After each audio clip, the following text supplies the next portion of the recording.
Capítulo 1, Introducción. Good afternoon. Today I'm speaking with you from the porch of a beautiful little cabin out in the woods. You might hear some chimes ringing in the background.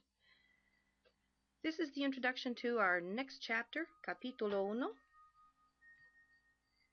Empezamos con descripciones a personas y cosas. We're going to learn how to talk about what people look like and what their personalities are like, as well as talk about some things.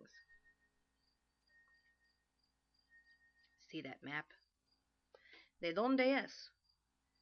One of the interesting things about learning a foreign language is you're going to have the opportunity to talk with people from other countries. So this is a question right at the beginning when you're meeting someone, you're introducing yourself or asking about them. ¿De dónde es? Where is he or she from?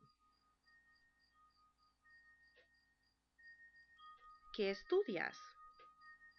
Here at school, one of the great ways to have a conversation would be to talk about what your friends are studying. So this question, ¿qué estudias? And of course we'll learn how to answer it. So we're going to learn about 6 or 8 basic terms for subjects you're learning in school. Hispanohablantes en Estados Unidos. First, let's take a look at this EEUU. This is the way Spanish language abbreviates words that are plural. The word Estados, you hear it ends with an S, so it would be written EE. Unidos also has an S on it, so that's UU. Estados Unidos, or United States. Hispanohablantes are people who speak Spanish. And I wanted to give you a little bit of trivia today. This is going to be what your mini quiz is about. I love trivia, and hopefully you guys will be interested in this stuff too. First of all, you know there's no official language in the United States, at least not on the federal level, although of course it is the de facto adopted language for all official business. It primarily, but not entirely. You know there are 28 states that have written legislation adopting English as their official language, and the others don't have it. That's 22. We, in Ohio, are one of those states that does not have an official language, which I find kind of funny because, you know what?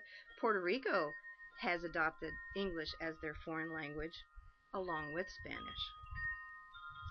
Let's go on a little bit more about languages.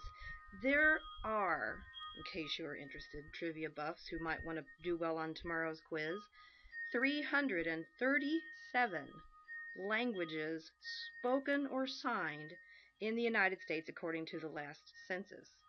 Of those, 176 are indigenous languages. That means original languages in the continent. And over the course of history, we have lost 52 other indigenous languages that used to be spoken here. And if you're interested in knowing, it is not English that was the first European language brought onto the continental United States region. The first language brought by settlers was probably Celtic. And then after that, you have Spanish and French years and years, decades before any British, any English ever came to these shores.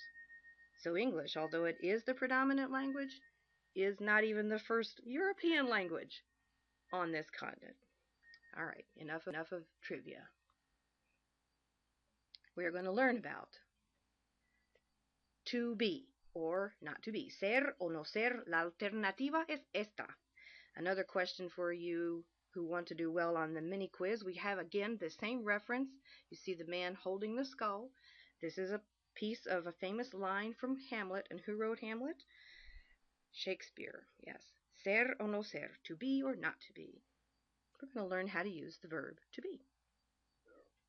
And as we have been just beginning to learn, when we learned about greeting one another with the kiss versus the handshake, we're going to continue and do more studies of formal versus informal etiquette. Situaciones informales y formales.